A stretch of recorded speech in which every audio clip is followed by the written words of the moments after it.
let's introduce you to our listeners a little bit. So tell us about yourself. And I know you live in Florida and you like nature and walk. So tell us, where is this?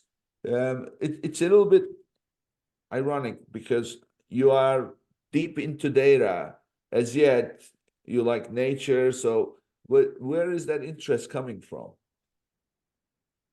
That's a good question. So I think it's because I'm at the computer all day. And I will clarify. Okay, I don't dislike nature, but I'm not a probably as big as like a nature heart kind of freak as that may sound. I what I love about it is I like the sunshine. So I live in Florida.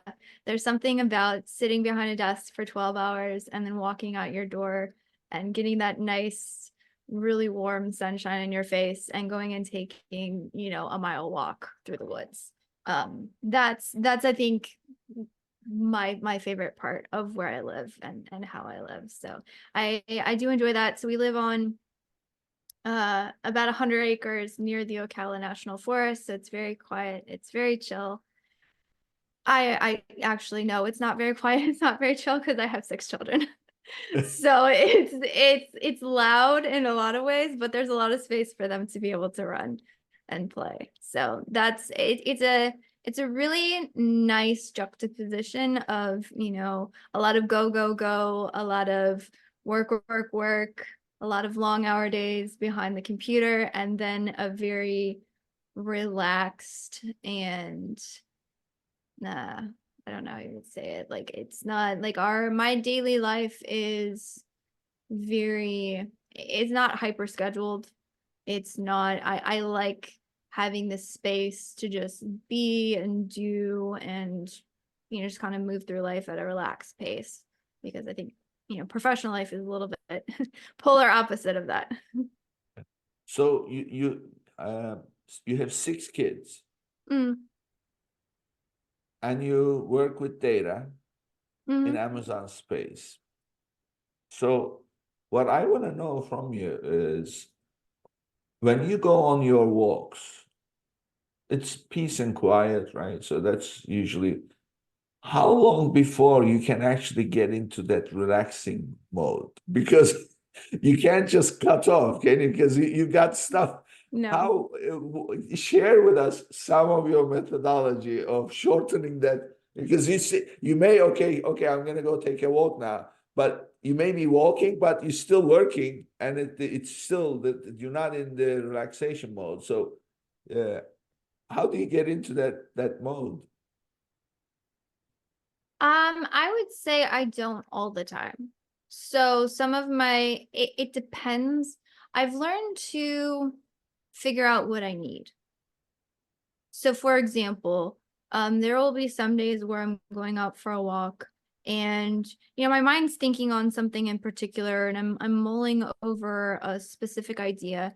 And so some sort of background noise or information around that idea is helpful, and that's what I want in the moment. So I'll put on an audiobook or I'll put on a podcast, or maybe you can listen to a YouTube video, just put it in your back pocket as you walk, and you're sort of allowing someone else to teach you through again, a particular topic or subject that you're interested in. That's my favorite way to consume audiobooks is what is the information that I'm trying to learn right now? And then, get an audiobook around that particular type of information. I've done it in the past where, someone says, "Oh, you should totally read this audiobook or you should totally do this." And I'll put it on. And I'm like, "Yeah, I should get to that. I feel like I should be doing this." And what I've learned is that if it's not centered around the problem that I'm trying to solve right now, it becomes a chore. Whereas if it's centered around some piece of information that I want to be able to expand, my understanding of, then it becomes very helpful. However, I think we all have those days where you're sitting behind the computer. Maybe you feel like you haven't accomplished what you needed to for the day, but your mind is shot. You can't take any more pieces of information. Just somebody walking in and saying, "Hey, do you want this thing? What do you want me to do with it?" Just like you feel like your brain just overflowed at that point and you're like, I can't even comprehend, let alone answer basic questions at this point. Those are not the days for audiobooks. So what is helpful for me in those moments is to allow myself to not think, because you're going to have those things in the back of your mind that you're like, man, I really, like I feel like I should do more. I should always be on. I should be learning. Every moment of every single day needs to be learning and growing and 1% better and crush it and dig hard and whatever. But your mind, like if you pile on more directed thoughts in those moments, that is when you hit peak overwhelm and burnout. And so for those ones, and you'll feel it, like if you start into a walk or you start moving your body or going in a different direction, you'll feel this want to, I should be listening to an audiobook. I should be listening to a podcast. I should be, working on this problem. And then the thought of doing that makes you feel exhausted instead of energized. That is the point you cut it off and you say, you know what? My brain needs nothing right now. And so you put away the audiobook, you allow yourself to relax, and you go take your walk, and you try and recharge the best that you can. And then maybe work a little bit more when you come back to the desk, and maybe not. Hopefully you've signed off at a good point where you can make that decision, and sometimes you can't, and you have to get back into it. But that's kind of how I work through it, I guess. Currently, maybe I'll have better tips in 6 months. Yeah. And then there is the guilt for not doing enough, right? And if you do, so I mean, I totally get this. You are overloaded. You can't take anything. Say that, you know what, that's it. I'm not doing anything. I'm just gonna relax. And you relax. And then a little bit into your relaxing, then the guilt creeps in.